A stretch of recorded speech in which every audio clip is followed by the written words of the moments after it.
Hello, brawlers. Here is your game host Manager again, ready to present to you another character in the Eternal Brawl game. Some might say this character is extremely frightening. Others might say the character is extremely interesting. Here between us, this character is my favorite in the game so far. Oh God, brawlers, I can't wait to share. But before I share with you the dark and enlightening life of this demon, now you know the category, I want to congratulate all the brawlers who were able to buy summoning stones in our pre-sale at our best price. Congrats, brawlers, you will definitely have advantages in the game. And this is so exciting because it means that we are getting closer to our beta phase, and soon we will have our summoning stone event where you'll be able to summon all the characters I have been presenting and more. And brawlers, for those of you who are new and those who didn't get the chance to buy them in our pre-sale, no worries. You will be able to get them from all the other brawlers or at all of our special events in the future because we still have so many summoning stones for all of you.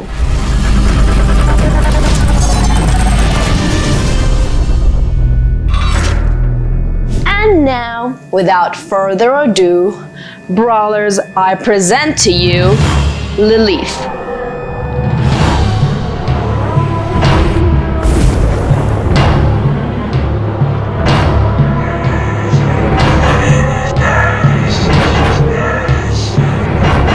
Lilith is a female demonic figure in Jewish folklore.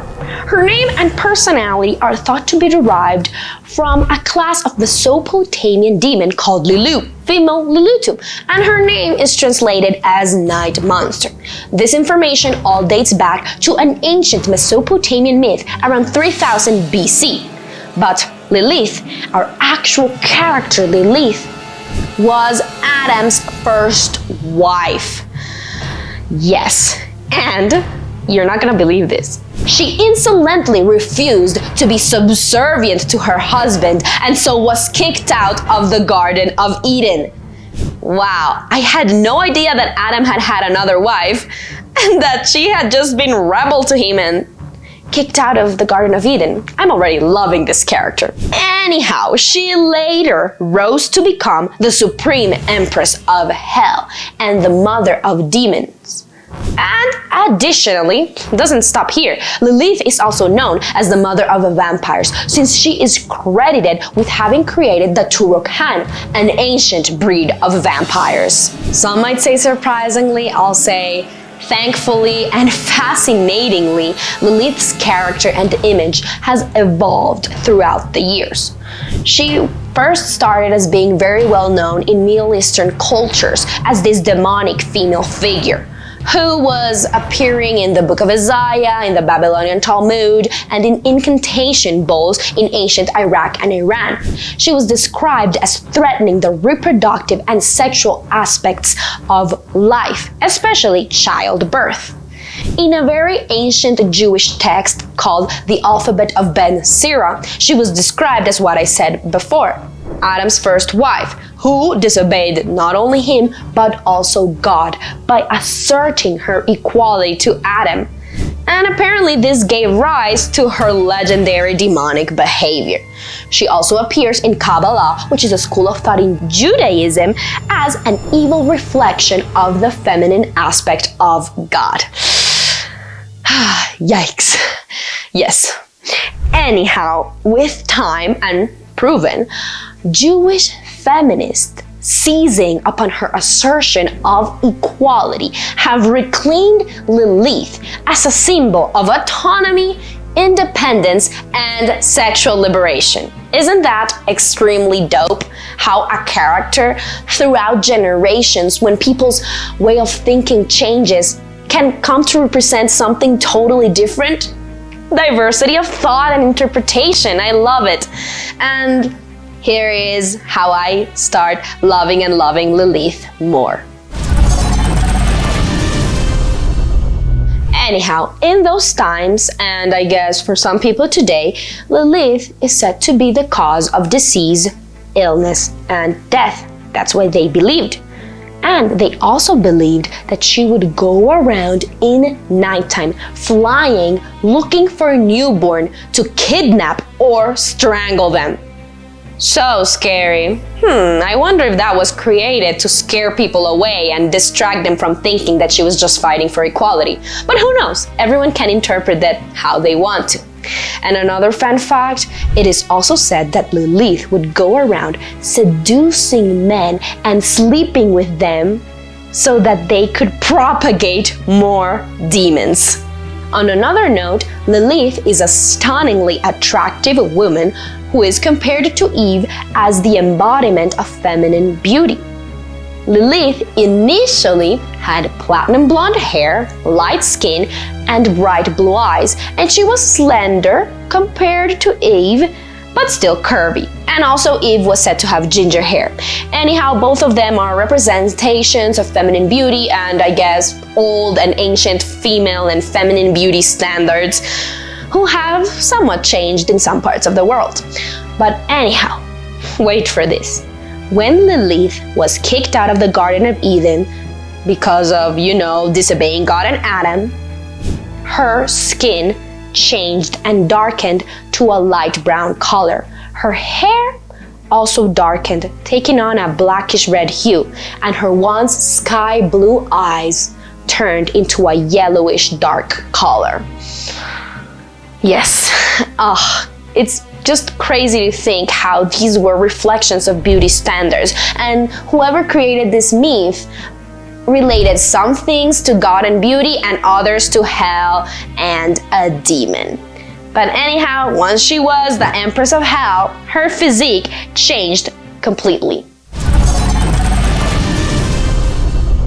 Additionally, Lilith's hair was described as being the nighttime sky neatly intertwined on her head. Wow, I love that description of someone's hair. Pretty cool. Now this was because it was believed that she would transform into a nighttime animal, like an owl, and later into a nocturnal demon. Yes. Now in terms of clothing, Lilith wore only the finest noble clothing after being crowned the Empress of Hell. It all had a gothic feel to it, but always remained demonic in nature. So, brawlers, clearly the traditional depiction of Lilith presents an antitype of the supposedly desired family life and human sexuality. Lilith embodies people's fear of how attraction to others may ruin marriages, and also of how risky childbearing and child raising can be. But Lilith also represents a woman whom society cannot control. Yes, a woman who chooses her own sexual partners, a woman who is wild and unkempt, and a woman who does not have to deal with the consequences of sexual activities, aka children. So this and all the other things she can represent, the autonomy, the independence that we talked about, have come for contemporary feminists to be an inspiration. Lilith, the image of Lilith as an uncontrollable woman, is now an icon for contemporary feminists. And this is how Lilith's character changed from being this demonic figure representing all these evil to now an inspiration and someone to follow, a woman to follow and to admire. Pretty dope, right? I think it's amazing, and it's what I've been thinking, all along. A powerful woman. So brawlers, isn't this an incredible character? A seductress, a murderer, or a heroine? I don't know. You decide. But what I want to know now and what I want to share with you is, how will Lilith operate in the game? Let's check it out. So Lilith, also called the Lady Flying in Darkness, has a remarkable comprehensive ability score of 86 on the battlefield. She has an attack mode of 86 as well, and a defense mode of 70. She may easily dominate a game. Lilith has an explosive force of 80 and a control level of 80.